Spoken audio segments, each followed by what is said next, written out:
Uh, all right. The next match up, it was the Quebecers. They defeated Bret Hart and Owen Hart for the WWF Tag Team titles. Pierre and Jacques, along with Johnny Polo, someone who would we know later on as Raven. Any stories about Pierre, who is now PCO, or Jacques of the Quebecers there, Rob? Not on Pierre, but on Jacques. And also 91, but before earlier in the year, I guess I was living in Tampa. WWE. No, this was after because I'm already in Florida. Anyway, WWE's coming through. Pat Tanaka was office at the Sportatorium, and he was going to get a lot of the local guys that were up and coming jobs as enhancement talent, which is the way the business was back then. A big superstar against a jobber, or two superstars against two jobbers in tag matches. And it was an opportunity to get exposure, be on TV, blah, blah, blah. And they came through, and a bunch of the guys that I was training with and working with got on. I didn't. Okay. But Pat Tanaka said, I'm sorry about that. I know I told you I didn't put your name on the list.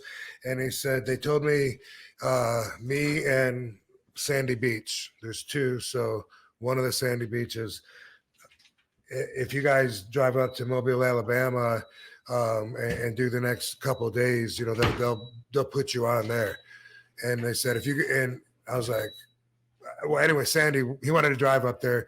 They said even if we'd get paid for showing up, which the first day they didn't have a match for me, and I got paid, and I was stoked. One, because it was a good payday, $150 to do nothing, when at the Sportatorium, it would have taken me almost 5 weeks to make that $30, 30 to $35 a week on Thursdays. And so that's why I was there. I didn't want to be seen doing a job as RVD, which I'd only been for a few months, but I had a little momentum going. I was being pushed as this star. I'd been in the magazines, so I tried to change my look as much as possible.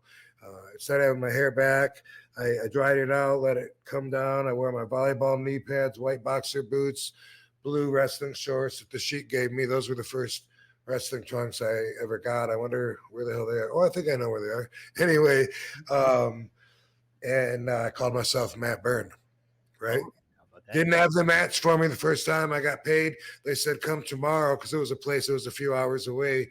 And the next day, I wrestled the Mountie, Jacques Cousteau.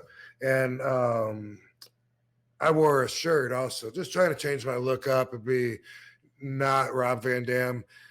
And after the match was Jacques, I came walking through the gorilla, and